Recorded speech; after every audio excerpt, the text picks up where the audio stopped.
Boa noite.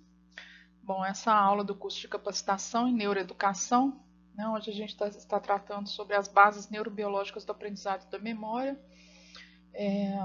Essa é a aula do módulo 2, a aula 1, a única aula, né, online do módulo 2. Tá? Bom, seguindo aqui, hoje a gente vai falar de consolidação da memória, os tipos de memória e sobre o esquecer e recordar. No finalzinho da aula, nós vamos falar também sobre a aprendizagem implícita e aprendizagem explícita e algumas aplicações disso em sala de aula. Bom, definições de memória e aprendizagem. A aprendizagem e memória, tá? Então são processos que não são isolados, né? Eles acontecem atrelados um ao outro. E o que a gente pode observar? Que a memória é um processo mediante o qual se adquire, se forma, se conserva e se evoca a informação. Tá? E nós vamos ver as etapas da memória. A primeira etapa, né, que a gente vai ter vai ser a fase de aquisição. E essa fase de aquisição é o que a gente chama então de aprendizagem. E o que a gente chama de lembrança é a fase de evocação. Então nós vamos ver isso em outro slide. Bom, nesse slide aqui, essa imagem é do livro, esse livro que está colocado aqui, 100 bilhões de neurônios, né? Então, neste livro tem essa retratando, né, como que se forma a memória nesse formato, tá? Então, outros livros podem utilizar um esquema diferente, mas esse é bem interessante, eu gosto de utilizá-lo desse livro, tá? Bom, o que nós podemos ver? A primeira etapa aqui é a aquisição. Então, a aquisição, que nós vimos no slide anterior, equivale à aprendizagem. Então, dentro do processo, né, que é longo, olha, o processo tem várias etapas, o processo de aprendizagem, nós podemos observar. Pelinha aqui, desculpa. Nós podemos observar que são várias etapas, né, durante a memorização, e a primeira delas é onde acontece a aprendizagem. Só que antes de acontecer a aprendizagem, né, o que vai estar acontecendo? Que a gente pode observar eventos externos e tem uma setinha aqui apontando para a aprendizagem, está escrito seleção. Essa seleção, na verdade, é o que a gente chama de atenção, processo de atenção. Os eventos externos são os estímulos que nós recebemos. Então, nós recebemos através dos órgãos dos sentidos, a visão, a audição, o tato, né?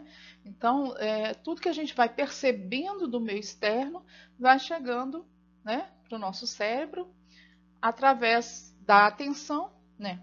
Vão chegando através dos órgãos do sentido e a atenção vai fazer com que alguns desses sentidos sejam trabalhados, né? Sejam levados a esse processo de aprendizagem. Bom, tem estímulos que chegam para que a gente não presta atenção. Né? Então, no momento que a gente está ouvindo o professor, está estudando, está, né, numa sala de aula, por exemplo, você está ouvindo a voz dele, está vendo uma imagem que ele está projetando, mas, por exemplo, a etiqueta da sua blusa você não está sentindo. E é um estímulo que está ali, só que você não presta atenção. Então, por mais que esse evento externo esteja ali presente, não há seleção dele para o processo de aprendizagem, a não ser que seja uma etiqueta que está te incomodando desde que você saiu de casa e está te incomodando no momento da aula e você vai ter aquele incômodo ali, né? Mas normalmente nós não prestamos atenção na roupa do nosso corpo, né? Se você está prestando atenção numa sala de aula e tem um barulho lá fora, talvez na hora que ele inicia você pode prestar atenção nele, mas depois fica um ruído de fundo, né? E ele não está ali fazendo mais parte do processo. Então, vai estar chegando para você o que é a voz do professor, as imagens que ele está projetando, né? Bom, o que mais que chega para a gente? Informações relacionadas a eventos internos. Podem ser sensações do nosso corpo, oxigenação e tudo, só que a gente não vai estar dando atenção para o processo de aprendizado ali no momento. Você pode estar o quê? O professor está falando sobre a história do Brasil. Aí você lembra de alguma coisa que você aprendeu sobre a história do Brasil, só que com outro professor. aquilo ali tá vindo na sua mente. Você está se recordando, é a sua cognição funcionando. Ao mesmo tempo que você está recebendo informações novas, você está recordando de informações antigas sobre aquele determinado assunto. Emoção, você pode ser um assunto que te faz que desperte alguma emoção em você, né? Negativa ou positiva. Então, tudo isso vai fazer parte daquele momento em que você está recebendo novas informações. Então, vai estar sempre tendo. A gente vai no processo de aprendizagem, né? Então, a gente está sempre recebendo então, informações do meio externo, informações do nosso meio interno, eventos internos novos, associando com as informações novas. E aí, para aí, a gente vai para a próxima etapa, que é a retenção temporária, tá? Uma memorização de curto prazo. Posteriormente, essa memorização ela vai passar por um processo de consolidação, que nós já vimos em uma imagem, mas eu vou mostrar daqui a pouco de novo, que é chamado de consolidação da memória e vai se tornar uma memória duradoura, tá? Nas áreas do neocórtex. A retenção temporária, lembrar que ela está muito associada ao hipocampo, né? Após o momento de consolidação, que daqui a pouco nós vamos ver que ela depende do sono, do momento do nosso sono, ela vai então virar uma retenção duradoura. Só que nem tudo que está na retenção temporária, que está no nosso hipocampo, vai para a retenção duradoura. Algumas coisas podem vir, a gente pode ver aqui a setinha apontando para baixo, podem ir para o esquecimento, né? Então, a gente pode esquecer antes de chegar na retenção duradoura. Ou pode, alguma coisa que você acabou de aprender, né, que está ali na retenção temporária, pode também ser evocado. Você pode se lembrar do que você acabou de aprender, uma pergunta que o professor faz logo em seguida. Então, ele te ensina alguma coisa, já está ensinando outra, aquela primeira informação está na retenção temporária e você consegue evocar logo depois, quando o professor pode fazer uma pergunta ou quando ele vai mencionar algum outro fato, tá? A evocação sempre, né, a gente vai utilizá-la por algum motivo, a gente faz a evocação quando a gente precisa utilizar alguma informação, né, e gerar um comportamento, que a gente está vendo a setinha da evocação aqui para cima, mostrando, né, que ela vai se atrelar a um comportamento. Mas, o que a gente pode observar aqui em retenção duradoura, a setinha dela? A setinha dela pode apontar também para a evocação, ou seja, uma memória antiga que você vai se lembrar de fatos da sua vida pessoal, pode ser de informações relacionadas aí aos aprendizados, né, e tal. Bom, mas também pode, depois de estar na retenção duradoura, pode gerar um esquecimento. Também é possível acontecer. Então, vamos para o próximo slide. Aqui, nós vamos trabalhar agora a questão da consolidação da memória. Essa imagem nós já trabalhamos em outra aula. O que ela nos mostra? A consolidação da memória. Então, nesse slide anterior... Opa, peraí. Quer voltar o slide? Bom, mas vamos continuar. Então, no slide anterior, a gente falou o quê? Tinha retenção temporária, tem um processo chamado consolidação da memória, e essa consolidação da memória, então, ela parte para a retenção duradoura. O que é a consolidação da memória? Biologicamente falando, nós temos formação de novas sinapses. Então, eu tenho aqui, mostrando em azul, um dendrito. Então, em todas as aulas eu estou repetindo essa imagem, para reforçar essa questão da formação da memória a nível biológico, tá? Então, tem um axônio amarelinho aqui em cima, tem um dendrito em azul, tem outros axônios aqui embaixo. Nós percebemos algumas sinapses aqui do contato do dendrito que tem em azul com o axônio verde, né? Isso aqui significa que tem já informações armazenadas, tá? Mas em contato, o azul em contato com o amarelinho, e a gente só percebe no segundo quadrinho, onde houve uma nova experiência, houve um aprendizado, tá? Então tem uma nova sinapse.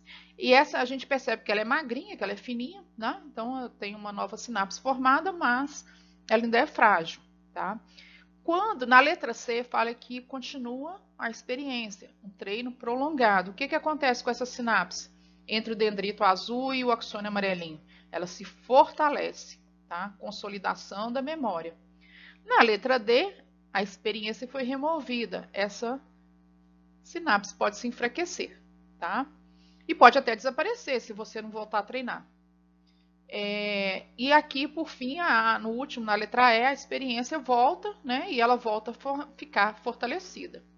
Bom, mas não é só o treino que faz com que as memórias sejam fortalecidas, né? Que sejam consolidadas. As nossas emoções, né? A forma como a gente... Então, emoções muito fortes relacionadas ao acontecimento pode fazer, naturalmente, que haja toda essa consolidação aqui, sem a necessidade de ver mais uma vez o assunto, sem necessidade de nenhum treinamento.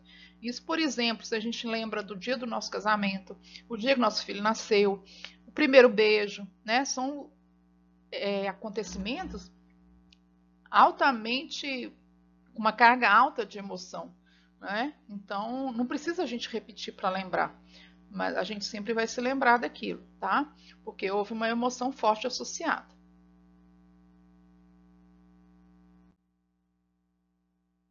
Bom, o que a gente pode observar aqui? Aqui é um vídeo, né? Eu vou liberar aqui. Ele está em inglês, mas não importa. O que eu quero é que vocês observem esse neurônio de baixo com o neurônio de cima, formando uma consolidação da memória, tá?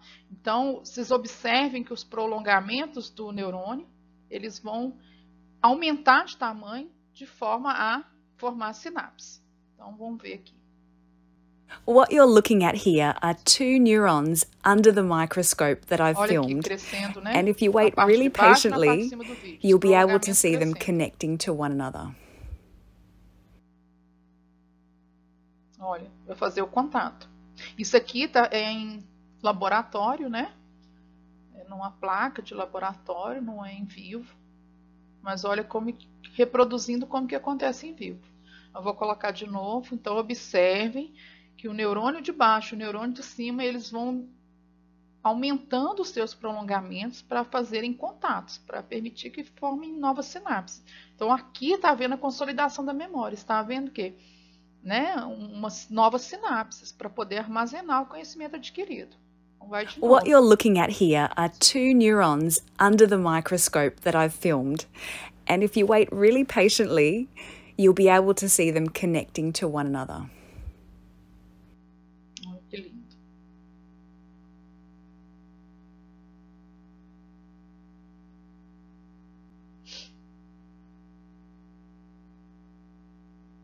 Estão vendo acontecendo a consolidação. Muito bonito esse videozinho. What you're looking at here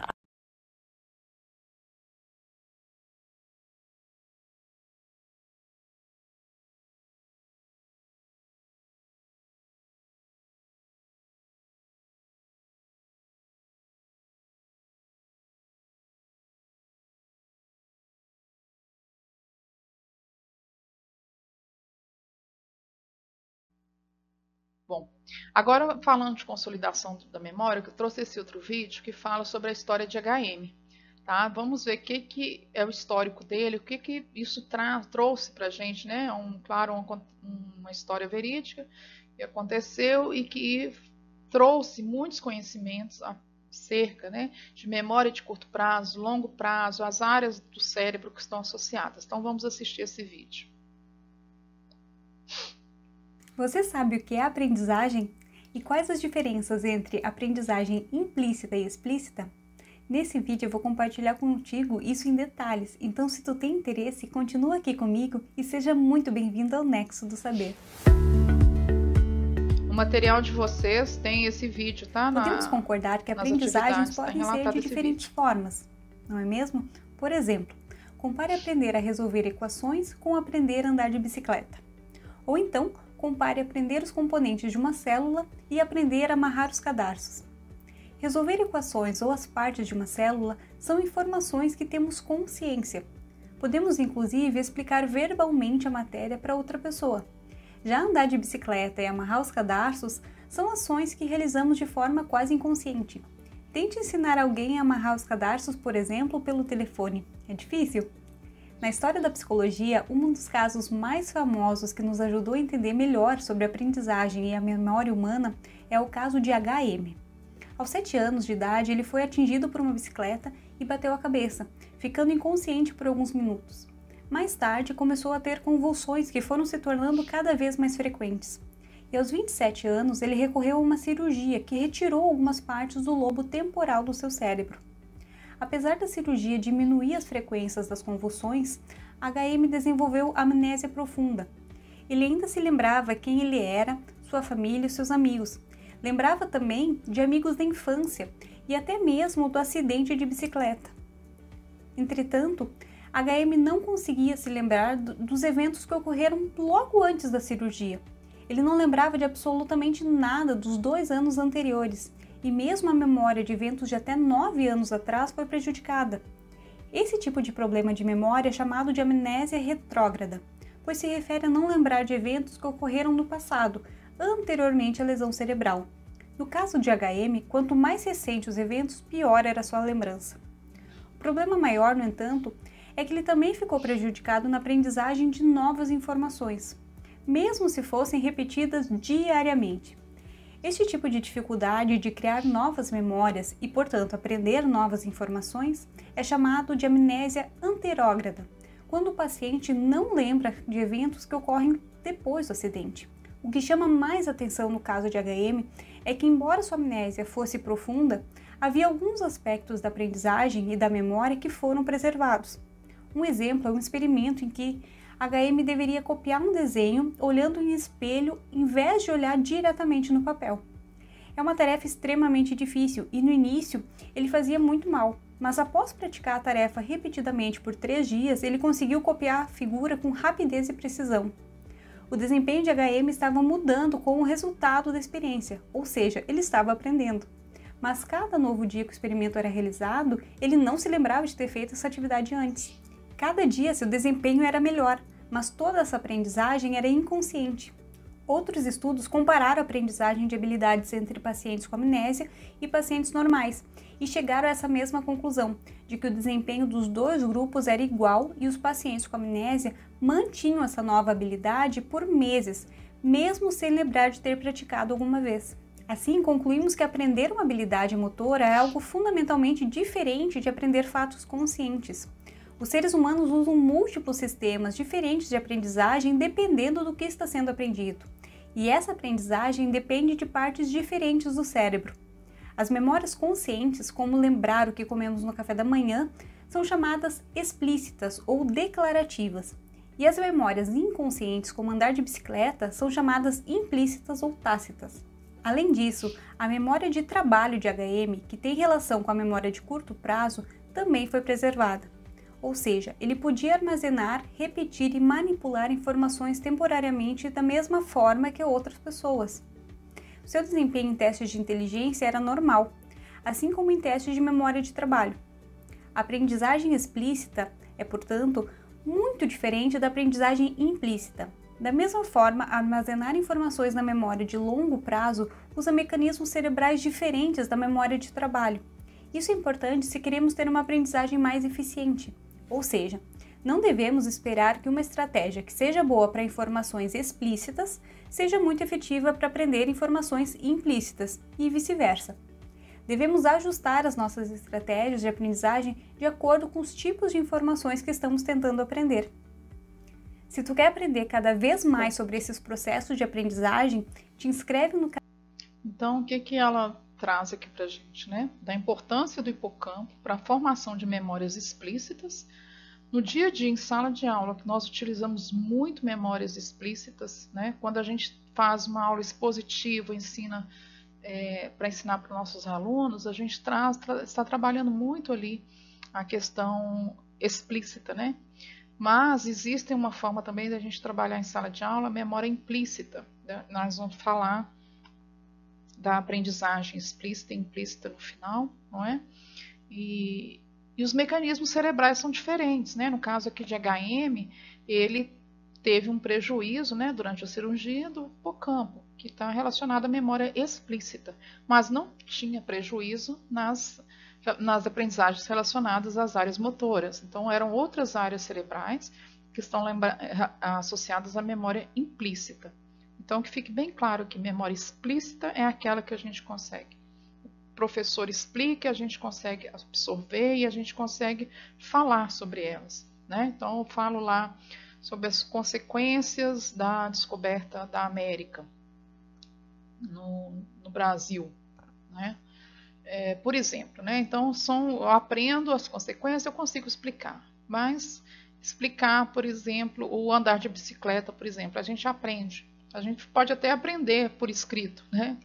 Mas a gente vai depender de uma habilidade motora. Não adianta eu saber que explicar que para andar de bicicleta eu preciso manter o equilíbrio, que eu preciso pedalar, né? Como que é o que eu faço para pedalar, que eu tenho que prestar atenção na direção, que eu tenho que que eu tenho que usar o freio caso eu veja algum obstáculo, porque tudo isso não é só eu explicar. Na hora que eu pegar a bicicleta eu vou sentir a dificuldade, não é? De manter o equilíbrio vai depender de um treino de habilidades motoras, habilidades intuitivas, de saber qual a velocidade que eu posso utilizar, quando eu tenho que reduzir a minha velocidade, né? Eu vejo um obstáculo logo à frente, eu já começo a reduzir a velocidade. E tudo isso vai intuitivamente, tá? Então, isso está muito relacionado com as nossas memórias implícitas, né? E depois nós vamos trabalhar também a questão da aprendizagem implícita, tá? Você sabe o que é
Bom, uma outra coisa importante, né, para a gente falar da consolidação da memória, é que ela não depende só de treino, das emoções associadas, ela vai depender de uma boa alimentação, que eu não trouxe aqui, mas a nossa alimentação vai também impactar, né, uma boa alimentação impacta também um bom aprendizado.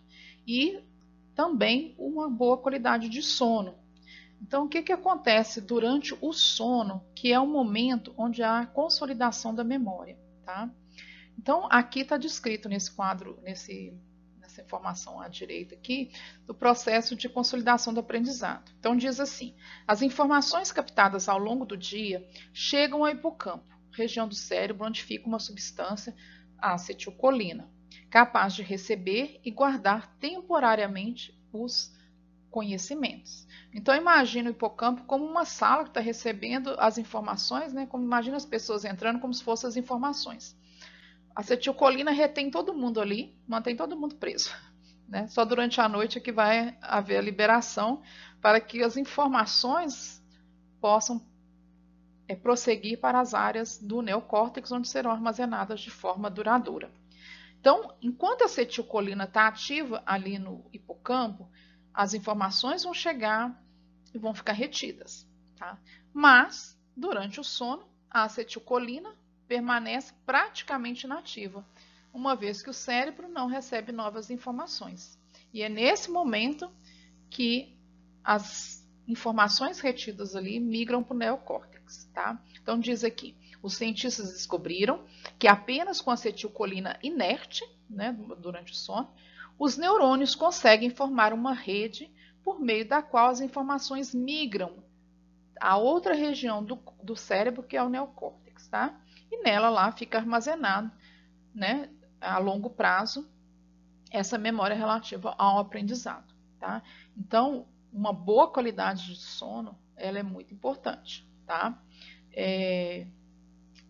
Vários estudos mostram também a questão da repetição. A gente sabe que a repetição ela favorece a consolidação da memória, mas estudos mostram que a repetição ao longo do dia, você aprendeu algo de manhã na escola, né? Ou leu algum livro, ou estudou determinado assunto. Antes de você dormir, é importante que você releia suas anotações, ou que você repita aquela informação de uma forma diferente. Não precisa ser lendo um capítulo e tal. Você pode pegar um vídeo, né? Vamos supor que você estudou alguma coisa nova sobre o meio ambiente. Você precisa memorizar e quer sinalizar para o cérebro que aquilo é importante. Sabendo que ao longo do sono, essa consolidação vai acontecer, não é tudo que vai ser aproveitado, né? Então, uma forma de se sinalizar para o cérebro, olha, essa informação que eu aprendi lá do meio ambiente, que eu aprendi lá de manhã, ela é importante, eu quero que seja armazenada, é você repeti-la ao longo do dia, né? Então, você pode assistir um vídeo de meio ambiente que esteja um assunto relacionado ao que você viu, você pode reler suas anotações, né? Você pode até pegar o livro para ler, né? E ler um capítulo do livro que fale sobre o assunto. Mas quando não for possível, faça alguma...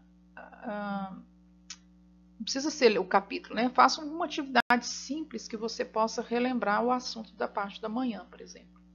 Tá? Mas é importante que seja no mesmo dia. Bom, agora aqui a gente entra então no assunto tipos de memórias, né? Bom, então na primeira coluna está dizendo aqui que a gente pode classificar as memórias com relação ao tempo de retenção dela ou com relação à natureza.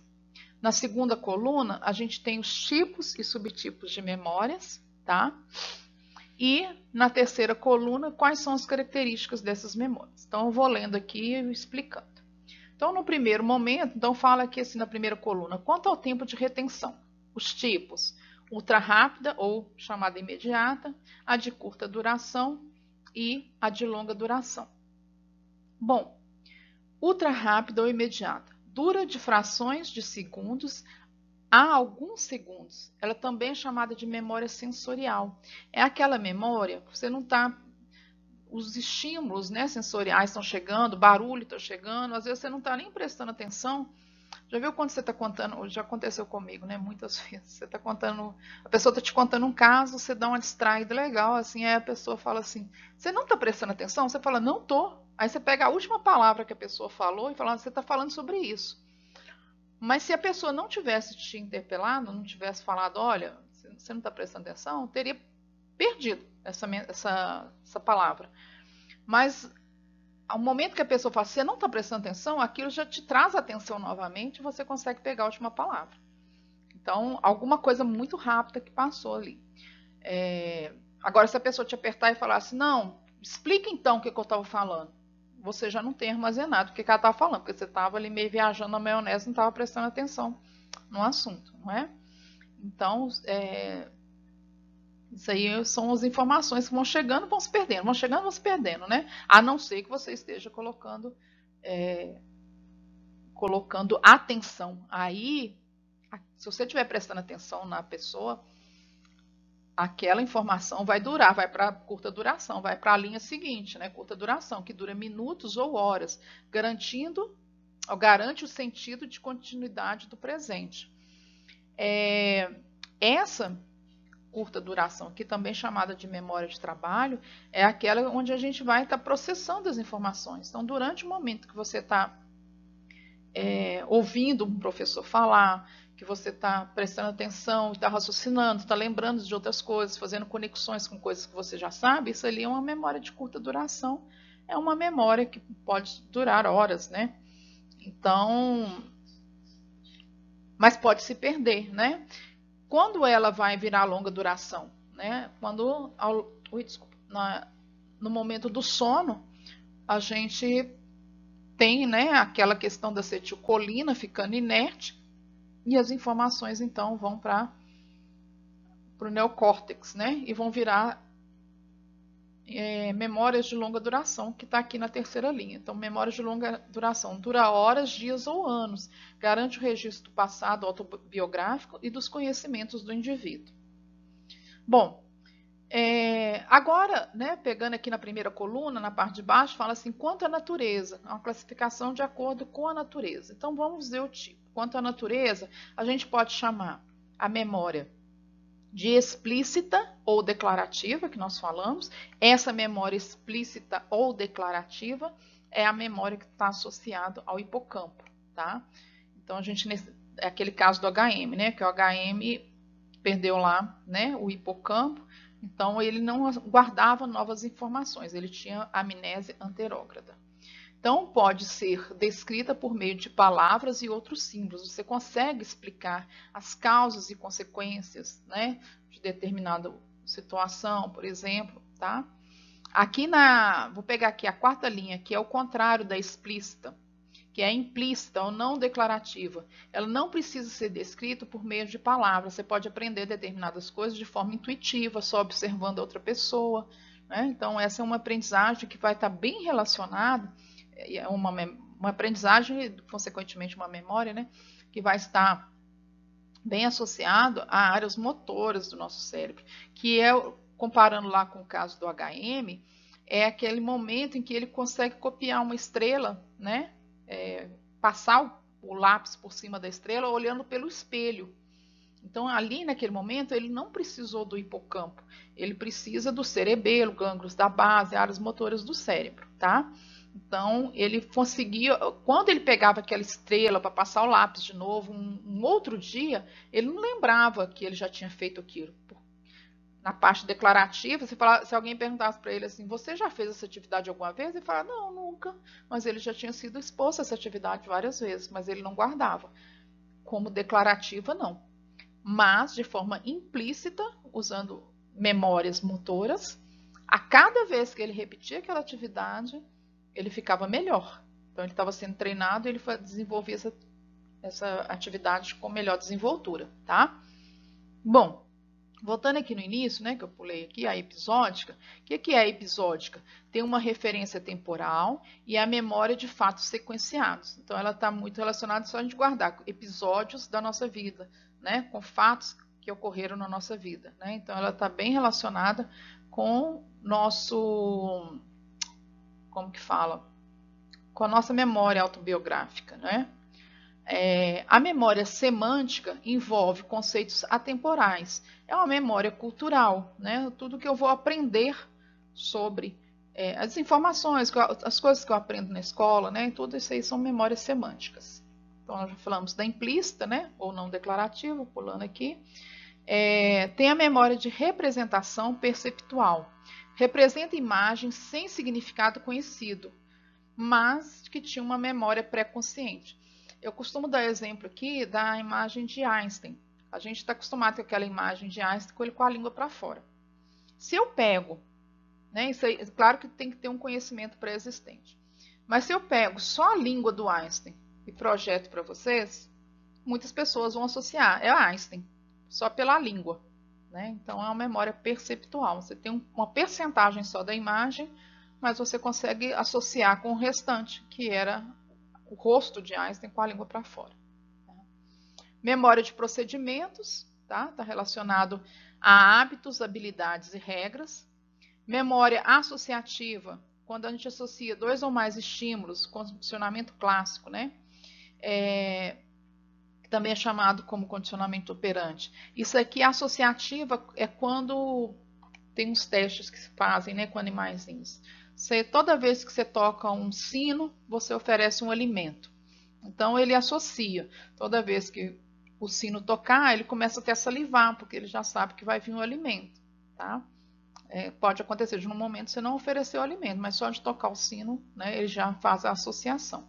E tem ao contrário, né, que a não associativa, que não está relacionada à habituação.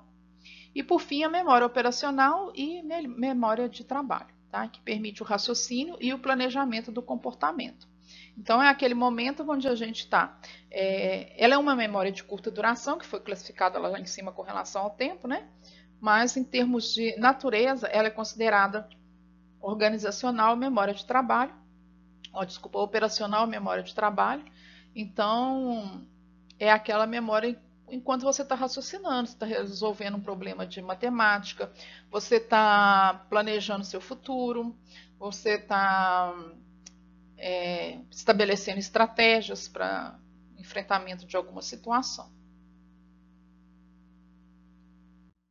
Bom, agora nós vamos começar a falar sobre esquecer e recordar e vamos assistir um vídeo que vai falar sobre a interferência retroativa e proativa. Interferência são interferências nas nossas memórias, tá? Ele vai explicar o que é uma interferência, né? Você tinha uma memória guardada e de repente algo vai interferir nessa memória, tá? Ou seja, podem ser acontecimentos novos que estão chegando, vão atrapalhar as memórias antigas, ou uma memória nova que vai ser fraquinha porque a memória antiga é muito forte. Vamos ver os exemplos que eles vão citar, tá? Vai falar de amnésia retrógrada e anterógrada e amnésia infantil. Então, vou soltar o vídeo aqui.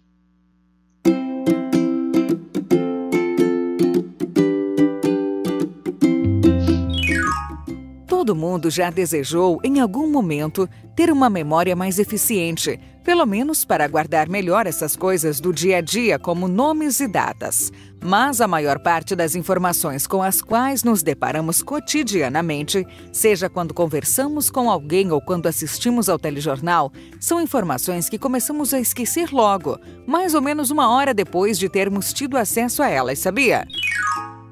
Se você for apresentado a um monte de gente em uma festa, provavelmente esquecerá os nomes dessas pessoas rapidamente. A não ser que algum nome seja particularmente chamativo, ou se algum desses nomes for o mesmo nome de uma paquera, de um amigo ou de algum parente seu. Isso acontece porque só aquelas informações que despertam nossa atenção de alguma maneira especial ou que conseguimos associar logo a alguma memória já existente têm chances de vencer a prova do esquecimento rápido. A repetição é uma outra forma de fixar informações na memória. Antes de existirem os celulares, nós memorizávamos muitos números de telefone pelo simples fato de discá-los com frequência. Informações usadas com frequência formam memórias resistentes. Mas mesmo em situações nas quais memórias duradouras foram formadas, algumas dessas informações podem ser bagunçadas. É o que defende a teoria da interferência. Segundo essa teoria, memórias novas ou antigas podem impedir alguém de trazer à consciência uma informação específica que ela está tentando lembrar. E essa interferência pode ser retroativa ou proativa. Vejamos cada uma delas.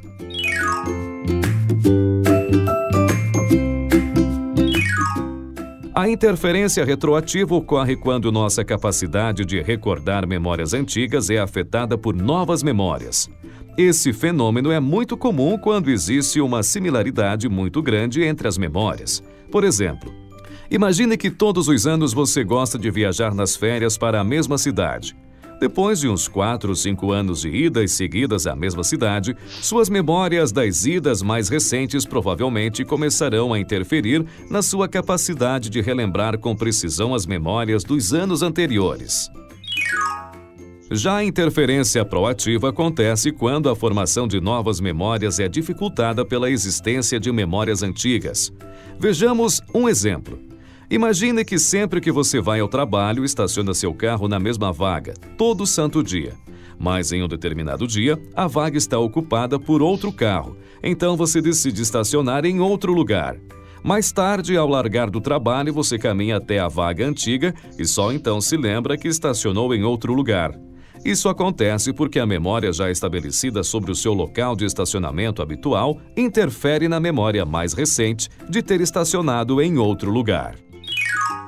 Esse fenômeno da interferência proativa é uma evidência de que nossos conhecimentos prévios afetam o tipo de informação nova que somos capazes de aprender e, consequentemente, também afetam a forma como aceitamos ou rejeitamos as informações novas que conhecemos.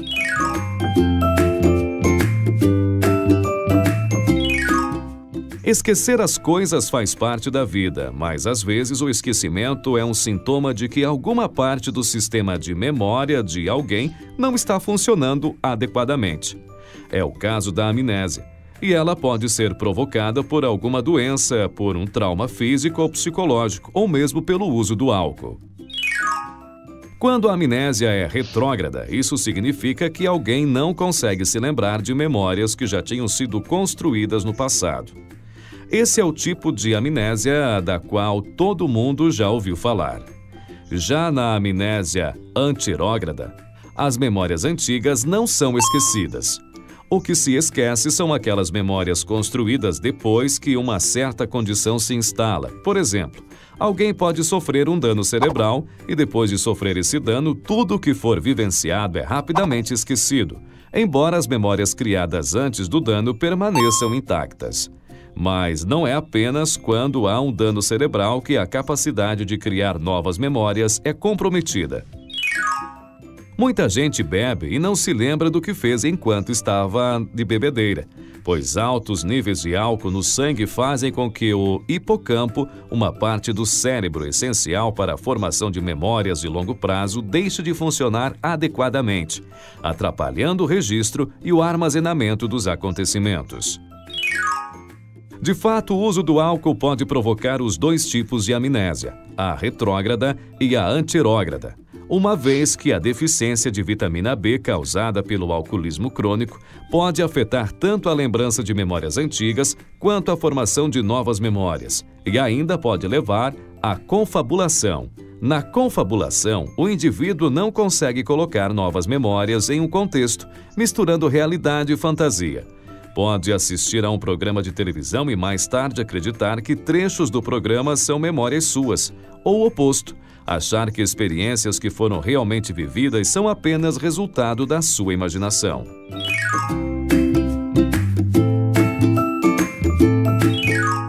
Um tipo de perda de memória pelo qual todos nós passamos é a chamada amnésia infantil, a incapacidade de nos lembrarmos de coisas que vivemos em nossos primeiros anos de vida.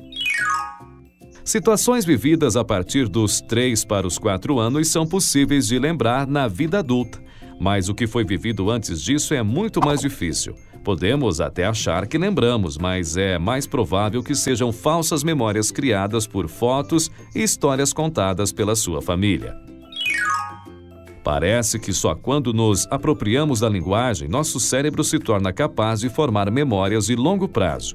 Outra teoria propõe que antes da capacidade para a linguagem se desenvolver, o cérebro da criança já registra sim as memórias de longo prazo, mas em um formato que não será mais acessível ao cérebro verbal do adulto. Então, as memórias daqueles primeiros anos estariam lá, embora não possam mais ser recuperadas. Bom, para não sobrecarregarmos sua memória com tanta informação, vamos ficando por aqui. Mas temos encontro marcado no próximo. Então, para a gente relembrar e reforçar, né, o que é a interferência retroativa? É quando conjunto de memórias novas que vão acontecendo vão interferindo nas antigas. Né? Então, eles usaram um exemplo. Você está acostumado a viajar para o mesmo local sempre. Né? Então, as memórias antigas vão se enfraquecendo, né? Elas vão sendo substituídas por memórias novas.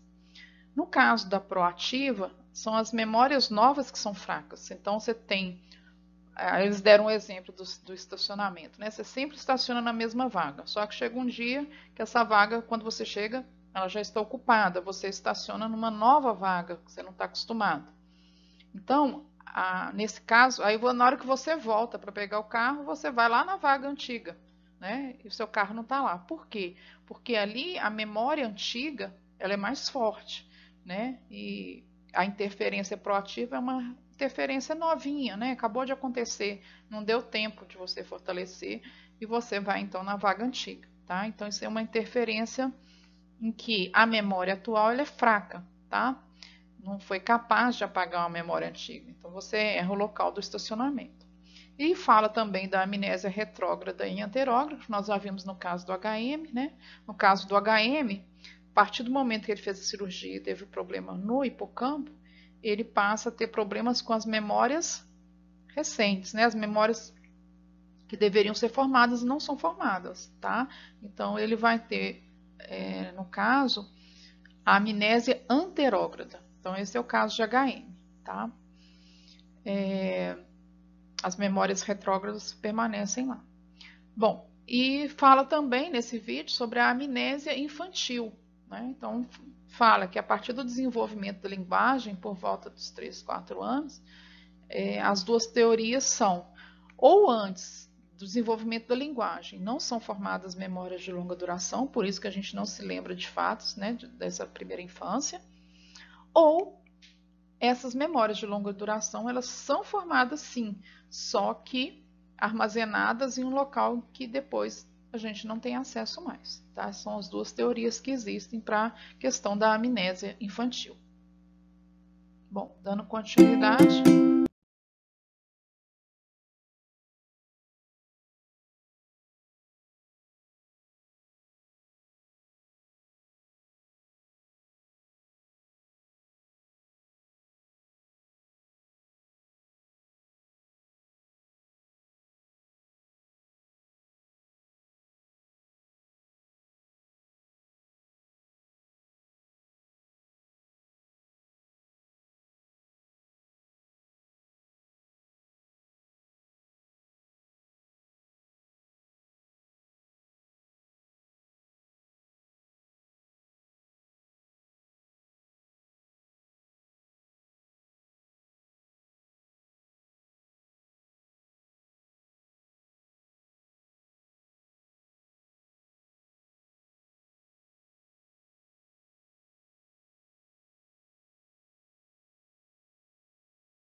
esse outro vídeo agora, nós vamos falar sobre a questão do esquecer e recordar em situações de traumas. Por que existem pessoas que sofreram algum trauma, algum tipo de abuso, algum acidente, e elas não se lembram? O que aconteceu? Tá? Então vamos assistir esse vídeo e posteriormente a gente vai discutir. Repetir aqui, dando uma ênfase no que foi falado. Como o trauma afeta a memória.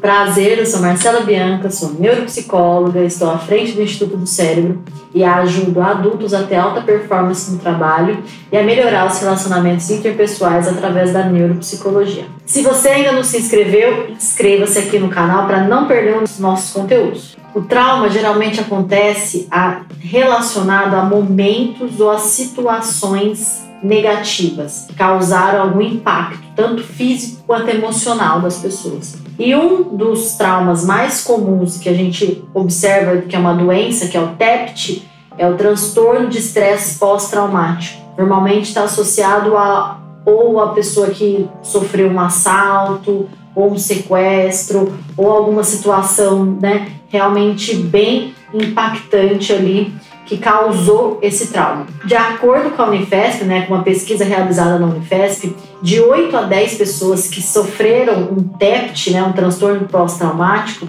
eles têm uma redução na região pré-frontal e no hipocampo, que está associada à concentração, ao raciocínio e à memória.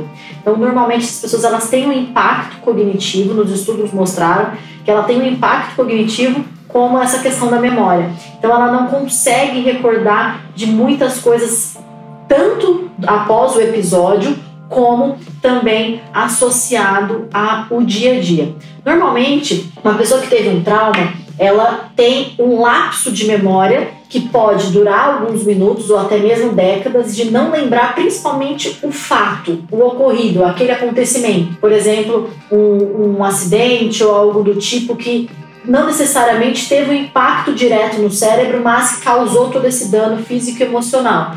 Ela não lembra do episódio do acontecido, lembra tudo que aconteceu antes e depois ela vai retomando algumas informações. Só que esses lapsos, que a gente fala dessas amnésias dissociativas, elas estão associadas a isso, a realmente o dia a dia ela não lembrar das informações, dos fatos que aconteceram ali no dia e tudo mais. Esse impacto do trauma, ele tem muita questão emocional ali associada, como eu já falei, do hipocampo, região ali do sistema límbico, associada à emoção, memória. Então, tem um impacto direto a essas pessoas que sofrem esse trauma de realmente não recordar algumas informações do que aconteceu e principalmente do dia a dia. Por isso que é sugerido um tratamento neuropsicológico com foco não só no cognitivo, mas no emocional, para realmente estimular a pessoa a retomando as rotinas, a rotina do dia a dia, todo o trabalho, porque tem muitos casos que às vezes a pessoa não consegue nem retomar a rotina de trabalho, porque fica no impacto de se isolar, de querer só ficar em casa e tudo mais. Tem os traumas que são que tem um menor impacto, mas que não de menor impacto do dia a dia, mas que a pessoa consegue ali fazer as coisas, mas que cognitivamente está prejudicado. Se você conhece alguém ou você está com uma dificuldade de algum momento traumático que a gente passou, nesse momento difícil que veio de pandemia, que nós estamos vivendo hoje, o ideal é realmente buscar um profissional capacitado para poder auxiliar. Nós aqui do Instituto do Cérebro temos neuropsicólogos capacitados para essa queixa que tem aumentado muito mesmo diante desses momentos que nós estamos vivendo hoje em dia e que pode diminuir com certeza todo o impacto do dia a dia e ter uma qualidade de vida e um trabalho aí com mais tranquilidade. Se você não se inscreveu no nosso canal, inscreva-se. Vou cortar aqui. Então, o que ela está dizendo, Por que as pessoas não lembram de situações traumáticas? Porque o alto nível de estresse ocasionado pelo trauma, ele pode gerar uma redução tanto do córtex pré-frontal, essa região anterior do cérebro, quanto do hipocampo, que está no lobo temporal, tá? E isso faz com que haja o esquecimento. Então, muitas vezes a pessoa traz problemas cognitivos, traz alguma dor ali, algum problema emocional que está interferindo no dia a dia dela e ela não lembra o que é, o que aconteceu, né? Então, isso pode durar horas, ou pode durar dias, ou pode durar uma vida inteira, tá? A pessoa vai ter que fazer um tratamento, um acompanhamento, né? Mas o que aconteceu então? Né? Não precisou dela bater a cabeça para machucar o córtex pré-frontal ou machucar o hipocampo. O alto nível de estresse faz com que haja uma redução, olha, uma redução dessas áreas cerebrais. E com isso gerar o esquecimento, tá? Tem um artigo científico que eu coloquei como trauma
vocês esse daqui, ó, ele é de 1999. Nesse artigo aqui, fala, né, do trauma neurológico, né, provocando amnésia dissociativa, tá? Que é essa amnésia, né, que você tem esse esquecimento. Então, aqui mostra que o alto nível de cortisol gerado por algum trauma pode provocar lesão do hipocampo e levar ao esquecimento, tá? Então, aqui esse cérebro está partido ao meio, né? A gente está vendo a parte interna aqui do lobo temporal, estamos vendo a estrutura do hipocampo. Então, ela pode sofrer uma redução e, por isso, essa amnésia traumática, que é chamada de amnésia dissociativa. Bom, dando continuidade aqui, mais um vídeo, esse acho que é o último vídeo, né? Que fala também um outro problema que a gente vê associado às memórias, que são as falsas memórias, que podem acontecer, né? E, assim, a gente vê as consequências disso, por exemplo, na área jurídica, uma pessoa que vai ser testemunha, ou uma pessoa que vai reconhecer algum malfeitor, né? Então, como que essas falsas memórias são formadas? O que que acontece nesse caso? Vamos ver aqui.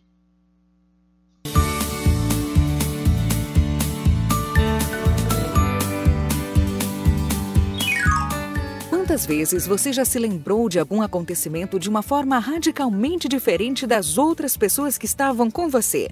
Duas pessoas que viveram o mesmíssimo acontecimento podem ter memórias diferentes.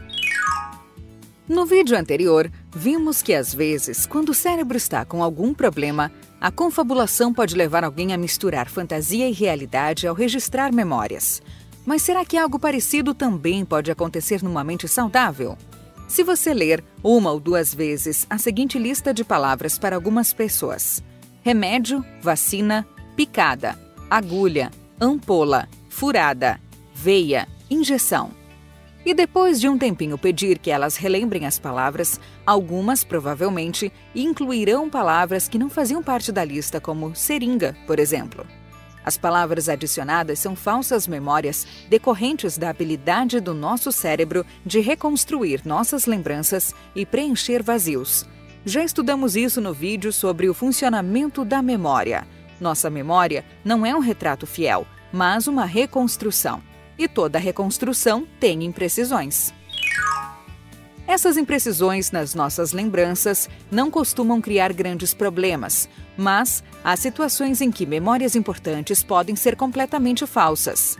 Jean Piaget, um dos estudiosos mais famosos da psicologia, tinha falsas memórias bastante consistentes sobre quase ter sido sequestrado quando era bebê. A sua babá criou essa história e a repetiu tantas vezes que Piaget lembrava-se inclusive dos gritos das pessoas que tentavam impedir o suposto sequestro. Na verdade, nada do que ele se lembrava tinha acontecido. Eram memórias plantadas pela repetição da história quando ele era muito pequeno. Contar repetidamente uma situação imaginada como se fosse algo que realmente aconteceu, principalmente diante de crianças, pode ser o suficiente para fazer essa história entrar na memória de longo prazo delas, como se fizesse parte da realidade, criando então uma falsa memória. Mas falsas memórias, em outras situações, podem ter causas biológicas. É muito comum que relatos de abdução por alienígenas estejam relacionados a situações em que duas coisas aconteceram juntas. 1. Paralisia do sono, quando alguém acorda e não consegue se mexer. E 2. Alucinações hipnagógicas, quando imagens de sonhos invadem a consciência de alguém que está a ponto de dormir ou de acordar. O misto de paralisia e alucinações gera um estado mental difícil de ser compreendido com base na realidade terrena cotidiana, oferecendo terreno mental fértil para histórias de abdução e de outros fenômenos aparentemente inexplicáveis. Existem ainda situações nas quais o estresse psicológico profundo pode levar uma mente que está à beira do desespero a ter alucinações e misturar fantasia com realidade.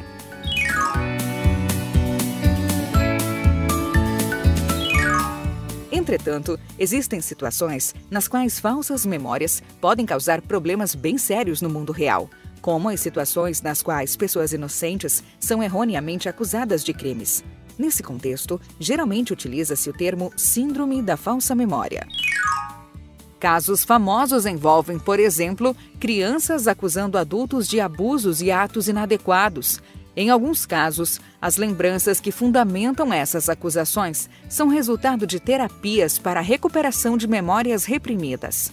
O objetivo dessas terapias é o de ajudar pessoas a se lembrar e a lidar com cenas traumáticas de seu passado que foram reprimidas. Entretanto, um dos riscos da terapia, por mais bem treinado que seja o terapeuta, é a possibilidade de que tais lembranças não tenham base em experiências reais. Falsas memórias também podem gerar problemas legais em reconhecimento de suspeitos. O fato de um suspeito ter sido reconhecido por uma testemunha é algo que costuma ter peso em um julgamento, mas a verdade é que tais reconhecimentos podem não ser tão confiáveis. De acordo com a professora Elizabeth Loftus, da Universidade de Harvard, fatores como a passagem do tempo, o estado de humor da testemunha e os seus preconceitos prejudicam a fidelidade do reconhecimento.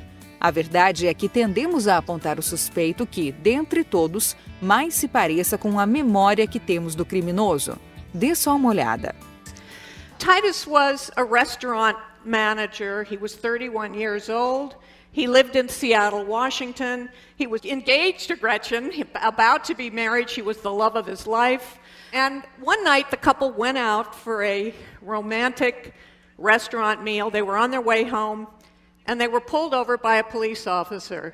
You see, Titus's car sort of resembled a car that was driven earlier in the evening by a man who raped a female hitchhiker. And Titus kind of resembled that rapist. So the police took a picture of Titus, they put it in a photo lineup, they later showed it to the victim, and she pointed to Titus's photo, she said, "That one's the closest." The police and the prosecution proceeded with a trial, and when Steve Titus was put on trial for rape, the rape victim got on the stand and said, "I'm absolutely positive that's the man." And Titus was convicted. So what would you do at this point? What would you do? Well, Titus lost complete faith in the legal system, and yet he got an idea. He called up the local newspaper. He got the interest of an investigative journalist, and that journalist actually found the real rapist, a man who ultimately confessed to this rape, a man who was thought to have committed 50 rapes in that area, and when this information was given to the judge set Titus free. Titus was so bitter, he'd lost his job, he couldn't get it back. He lost his fiancée, she couldn't put up with his persistent anger. He lost his entire savings, and so he decided to file a lawsuit against the police and others whom he felt were responsible for his suffering. And that's when I really started working on this case, trying to figure out how did that victim go from "that one's the closest" to "I'm absolutely positive that's the guy." Well, Titus was consumed with his civil case as he spent every waking moment thinking about it, and just days before he was to have his day in court, he woke up in the morning, doubled over in pain, and died of a stress-related heart attack. He was 35 years old. Unhappily, Steve Titus is not the only person to be convicted based on somebody's false memory. In one project in the United States, information has been gathered on 300 innocent people, 300 defendants who were convicted of crimes they didn't do. They spent 10, 20, 30 years in prison for these crimes, and now DNA testing has proven that they're actually innocent. And when those cases have been analyzed, 3/4 of them are due to faulty memory, faulty eyewitness memory. Segundo a professora Elizabeth, mesmo que seja dito à testemunha que o autor do crime pode não estar entre as pessoas expostas à identificação, ainda assim, em um grande número de vezes, a testemunha oferece uma identificação positiva.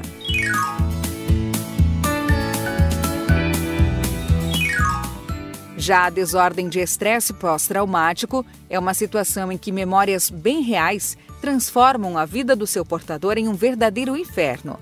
Essa condição psicológica, extremamente debilitante, geralmente é desencadeada após experiências nas quais alguém se sentiu impotente e com a vida em extremo risco. Soldados costumam ser as principais vítimas do estresse pós-traumático, que além de gerar náuseas, insônia, raiva irracional e sentimentos de alienação, também provoca intrusões, ou seja, lembranças extremamente vívidas das experiências traumáticas, acompanhadas de alucinações auditivas e olfativas, ou seja, cenas inteiras podem ser revividas com extremo realismo, como se a pessoa realmente tivesse voltado no tempo. Pois é, já deu para percebermos que a memória humana é um sistema muito complexo, cheio de segredos e, por isso mesmo, fascinante de ser estudado. No próximo episódio, vamos dar uma olhada em mais alguns fenômenos. Muito interessante, né? Imagina a pessoa ser condenada, como aquele caso do Titus, né? Outras pessoas condenadas 10, 20, 30 anos de prisão, passam anos presos até que seja provada a sua inocência. Hoje em dia ainda temos, né, os testes de DNA, que facilitam muito a identificação da pessoa, mas no passado não tinha, né? Então as consequências dessas falsas memórias eram mais graves ainda.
Bom, vamos então trabalhar esse artigo agora, né? A gente tinha falado de memória implícita e explícita. Então, nós vamos ver agora esse artigo que fala sobre aprendizagem implícita e explícita. Vamos ver sobre isso, né, no contexto de sala de aula. Bora lá. Bom, então, primeira coisa. Então, nós vimos memória. Aqui está falando da aprendizagem. Só estou relembrando antes um pouquinho. Nós falamos da memória implícita, é aquela memória que não depende do hipocampo, né, que está mais associado a áreas motoras, é uma memória inconsciente.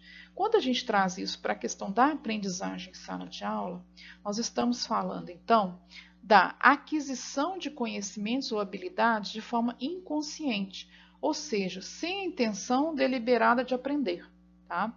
Então, são aprendizados intuitivos. Ela é automática, envolve habilidades motoras, padrões ou regras complexas que não são facilmente verbalizados. Um exemplo típico é aprender a andar de bicicleta ou a jogar xadrez, intuitivamente, sem ser capaz de descrever as regras ou os processos envolvidos com precisão.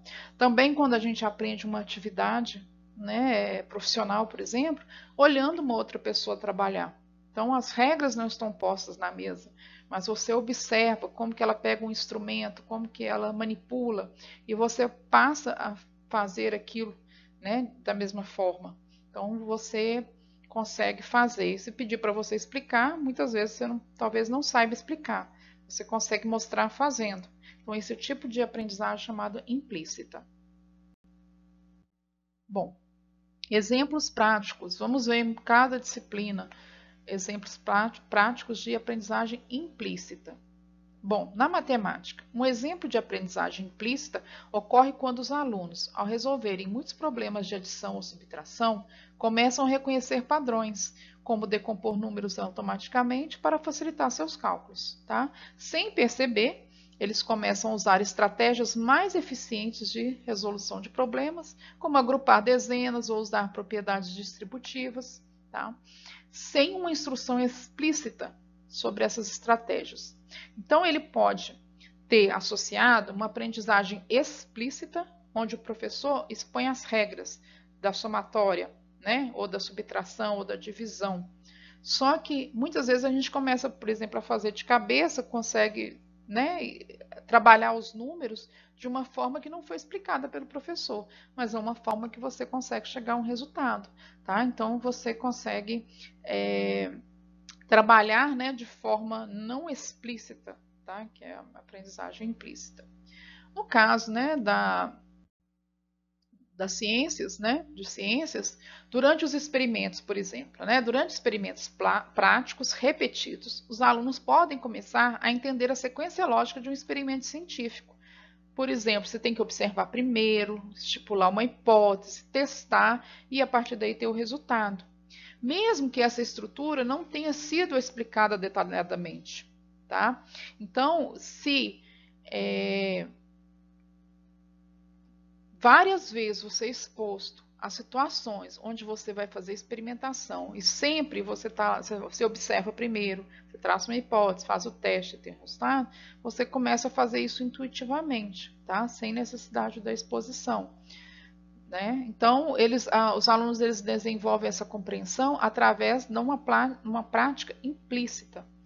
Bom, e há, claro, aí uma repetição, né? Um treinamento. Na história também, né? Na aula de história, os alunos podem começar a identificar padrões de causa e efeito em eventos históricos, tá? Sem que tenha sido explicado, né? Então, você passa a intuir os eventos históricos, tá? E você pode começar, em determinado momento, quando ele estuda sobre determinado assunto, ele consegue elaborar ali as causas e consequências, mesmo que não estejam escritas. Né? No próprio texto corrido, você consegue olhar ali e falar assim, as consequências disso foram essas. Né? Pode não estar explícito numa leitura, mas o indivíduo ele consegue perceber quais são as causas e consequências.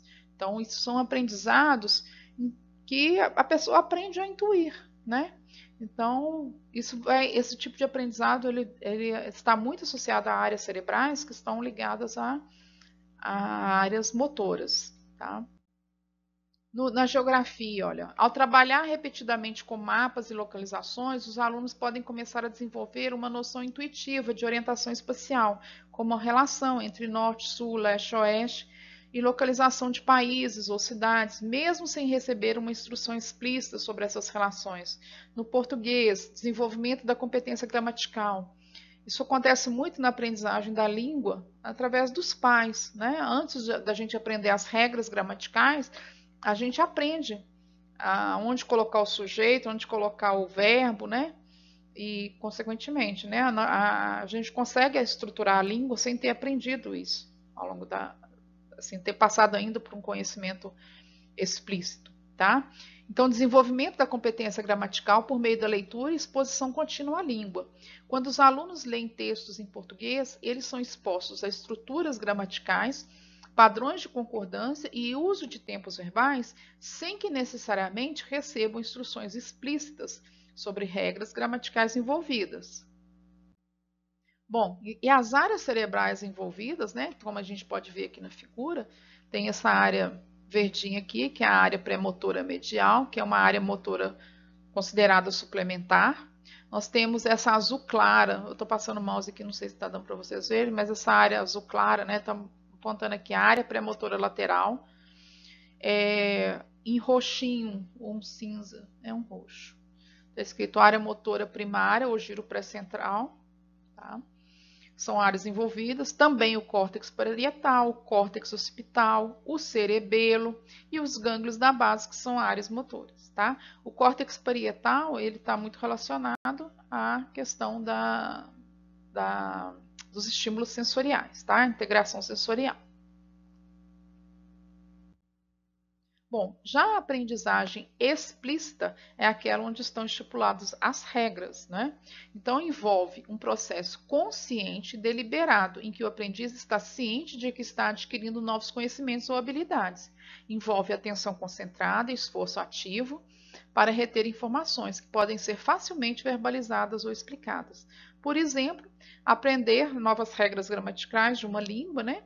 Ou uma lista de palavras que são explicadas, né? Tá cortando aqui para mim.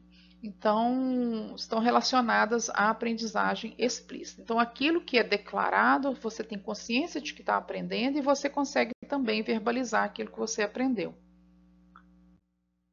Bom, na matemática, por exemplo, né? É quando o professor ensina explicitamente a fórmula da área do triângulo, base vezes altura dividido por 2. Então, o professor explica a fórmula, demonstra o seu uso em diferentes exemplos e depois pede aos alunos que apliquem esse conhecimento em exercícios. Os alunos vão saber, né? Sabem exatamente o que estão aprendendo, a fórmula da área, e podem explicar o processo. Eles conseguem resolver e explicar o que foi feito ali. Em ciências, né? Durante uma aula sobre fotossíntese, por exemplo. O professor pode explicar detalhadamente o processo pelo qual as plantas convertem luz solar em energia, descrevendo as etapas e os compostos envolvidos, né? Por exemplo, água, dióxido de carbono e clorofila. Os alunos aprendem conscientemente sobre cada parte do processo e depois podem descrever ou responder questões sobre ele, tá? Em história, quando o professor ensina a Revolução Francesa, ele apresenta explicitamente os fatos, como as causas, né? Desigualdade social, crise financeira, etc., os principais eventos, como a queda da Bastilha, o reinado do terror e as consequências. Os alunos vão tomar nota dessas informações e podem explicar de maneira clara o que aconteceu e o porquê aconteceu, tá? Então, é tudo muito consciente. Em geografia, um exemplo, durante uma aula sobre fuso horário, o professor explica como funcionam os fusos, usando o meridiano de Greenwich como referência. Ele ensina explicitamente, né, como calcular a diferença de tempo entre diferentes regiões do mundo e os alunos praticam, aplicando essas regras em exercícios específicos. Então, isso é uma aprendizagem explícita. No português, quando o professor ensina regras gramaticais específicas, como o uso correto dos pronomes, ou a diferença entre o porquê junto, o porquê separado, o porquê com acento, e o porquê com acento junto e o porquê com acento separado. Então, o professor explica as regras, dá exemplo e pede aos alunos para aplicarem em frases, sendo um processo consciente e intencional. Bom, as áreas envolvidas na aprendizagem explícita são as áreas envolvidas na memória explícita, né? Córtex pré-frontal e o hipocampo. Então, nós estamos vendo aqui nessa imagem, foi retirada uma parte, né, externa do cérebro, tá? Então, nós estamos vendo a parte bem interna do lobo temporal e esse que está em azul é o hipocampo. Bom, existem críticas com relação, né, à questão dessa classificação entre aprendizagem explícita e implícita. Por quê? Esses dois tipos de aprendizagens não são processos completamente separados, mas sim interdependentes, muitas vezes ocorrendo simultaneamente em graus variados. Então, ao invés de classificá-los como categorias distintas, é mais útil pensá-los como extremos de um contínuo, onde diferentes experiências de aprendizado podem envolver mais ou menos consciência, dependendo das circunstâncias. Então, eu tracei essa linha aqui, olha, o aprendizado, né? É aqui os 3 pontinhos. Você pode ter, num aprendizado, mais informações implícitas e menos explícitas, né? Ou você está aprendendo a andar de bicicleta, que vai ser um aprendizagem implícito. Mas você pode ter algumas regras ali que sejam explícitas. Alguém pode te explicar alguns conhecimentos, mas você tem mais ali um trabalho implícito e menos explícito. Agora, quando você está aprendendo as regras gramaticais, por exemplo, você pode ter um aprendizagem ali que está explícito, o professor está falando, você está aprendendo, mas quando você está fazendo as leituras ali naquele mesmo momento, você está também tendo uma aprendizagem implícita. Então, a crítica não existe como separar, né? A gente separou aqui para questões didáticas, né? Para ficar fácil explicar, mas as duas coisas podem acontecer ao mesmo tempo. O que a gente como professor deve fazer, né, prestar atenção, é envolver aprendizagem implícito e explícito nas nossas aulas, né? Não ficar só aquela aprendizagem explícita, onde você chega, fala e o aluno só vai treinar depois. Você pode trabalhar, quando o professor de português passa leituras, né, livros, estipulam livros para os alunos lerem, ele está trabalhando bem a aprendizagem implícita. Então, tudo deve ser trabalhado em conjunto, né? Trazer aula prática para as aulas teóricas, né? Para aquelas aulas onde a gente vai ser mais expositiva, trazer exemplos práticos, colocar os alunos para treinar, fazer um simulado, um júri, por exemplo, né, onde eles estão aplicando regras, teatros. Então, muitas atividades que envolvem a prática, envolvem atividades motoras, elas vão estar relacionadas ao aprendizado implícito, né? O que a gente vê muito em nossas aulas, no dia a dia, que a gente aprendeu, né, ao longo da vida, assim, como aluno, hoje como professores, muitas vezes é a exposição de assunto, né? Trazer ali o explícito. Mas a gente deve procurar trabalhar com nossos alunos a aprendizagem implícita também, tá? Porque ela é mais intuitiva e ela vai contribuir muito na aprendizagem explícita. Assim como a aprendizagem explícita, ela vai contribuir na implícita, tá? Então, devemos pensar muito sobre essa prática. Tem um artigo que vocês terão, né? Já compartilhei com vocês lá nas atividades.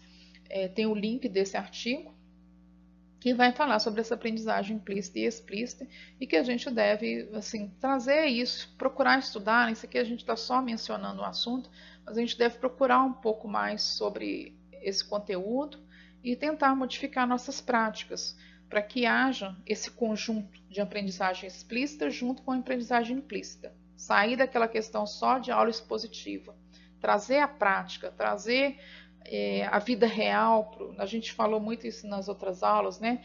Tem que ter um significado para o aluno estar aprendendo aquilo. Você vai trabalhar com questões financeiras, soma, subtração, você pode utilizar coisas da vida real, de supermercado, né, do valor, de porcentagem, de juros, trazer para a vida real do aluno, né, e para que ele possa absorver isso também de forma implícita, certo? Então, isso é que eu tinha para trazer para vocês hoje. Eu agradeço a atenção, certo? Muito obrigada, um abraço.